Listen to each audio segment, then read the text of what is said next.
नमस्कार दोस्तों। क्या आप जानते हैं पृथ्वी की तरह स्पेस में भी काफी कचरा है।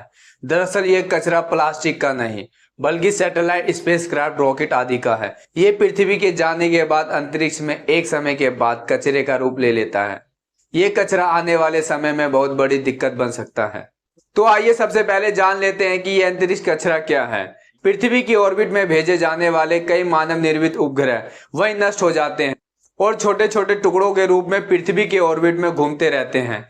यही एक समय बाद कचरे का रूप ले लेते हैं। दोस्तों, आज बात करते हैं स्पेस के कचरे के बारे में, जिससे फ्यूचर में ह्यूमैनिटी को बहुत बड़ा खतरा पैदा हो सकता है। दोस्तों, बात करते हैं 1957 से लेकर अब तक लगभग 8000 से भी ज्यादा सैटेलाइट स्पेस में भेजे जा चुके हैं, यानी स्पेस ऑर्बिट में भी पृथ्वी के साथ चक्कर लगा रहे हैं। लेकिन उनमें से भी सिर्फ आधे ही सैटेलाइट है जो कि एक्टिव है, जो वर्क कर रहे हैं। बाकी सब सैटेलाइट स्पेस डेब्रिज यानी कचरा है। ज्यादातर ये डिसफंक्शन हो चुके हैं या खराब हो चुके हैं और इन्हीं डेड सैटेलाइट का डर हमेशा बना रहता है, कहीं ये एक्टिव सैटेलाइट से जाकर ना टकरा जाए। ऐसे में एक्सपर्ट्स अंदाजा लगा रहे हैं कि साल 2030 तक स्पेस में 1 लाख से भी अधिक कमर्शियल सैटेलाइट हो जाएंगे। पृथ्वी के निचले ऑर्बिट में अधिक ऑब्जेक्ट होने से इसके आपस में टकराने की आशंका बढ़ जाती है। ऐसा नहीं है कि इन ऑब्जेक्ट की वजह से आज तक कोई भी हादसा नहीं हुआ। बता दें कि इस कचरे के कारण स्पेस में कुछ खतरनाक टक्कर पहले भी हो चुकी है। अभी तक की सबसे खतरनाक टक्कर 2009 में हुई थी। साल 2009 में रशियन मिलिट्री का सैटेलाइट कॉस्मोस 2251 अमेरिका के कॉमर्शियल सैटेलाइट इरिडियम 33 से जा टकराया था।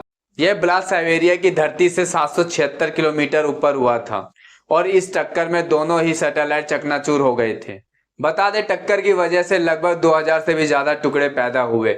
इनमें से कई पृथ्वी के वायुमंडल में ही लौट गए और जल गए। लेकिन चिंता की बात यह है कि इनमें से कुछ टुकड़े 1000 किलोमीटर तक पहुंच गए और कई दशकों तक ऐसे ही ऑर्बिट में घूमते रहेंगे और उनके सैटेलाइट के साथ टक्कर का भी डर ऐसे ही बना रहेगा। वहीं एक ऐसा ही हादसा यूरोपियन स्पेस एजेंसी के सैटेलाइट सेंटिनल फर्स्ट के साथ हुआ था। 2016 में इस सैटेलाइट में एक सोलर पैनल में गड़बड़ी देखी गई थी।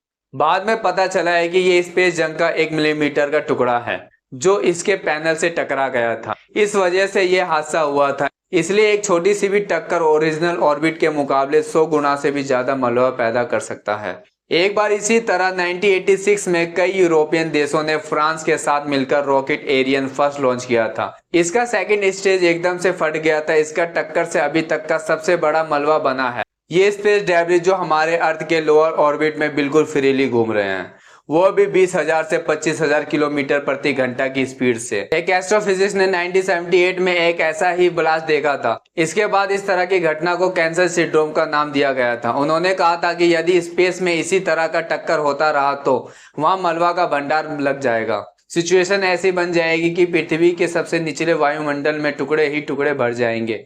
एक ऐसा दिन आएगा जब कोई भी स्पेसक्राफ्ट पृथ्वी की ऑर्बिट से बाहर नहीं जा पाएगा। जिस हिसाब से ये लॉन्चिंग हो रही है उसे देखकर यह लगता है कि यह स्थिति जल्द ही आएगी। इस कचरे से अनेकों समस्याओं का सामना करना पड़ सकता है, जैसे अंतरिक्ष में बिखरा यह कचरा सिर्फ उपग्रह के ऑर्बिट में ही नहीं बल्कि हमारे वायुमंडल के लिए भी काफी खतरनाक हो सकता है। यदि कोई भी बड़ा टुकड़ा पूरी तरह से नष्ट हुए बिना हमारे वायुमंडल में प्रवेश कर जाए तो विनाशक प्रभाव पैदा कर सकता है। इसमें संचार व्यवस्था बाधित हो सकती है। इसके अतिरिक्त यह मलबा उपग्रह द्वारा प्रदत्त सेवाओं एवं उनके प्रक्षेपण को प्रभावित कर सकता है। ऐसे में इस कचरे को लेकर चिंता व्यक्त की गई है और साथ ही यह कहा गया है कि यह कुछ सालों में पृथ्वी पर आ सकता है।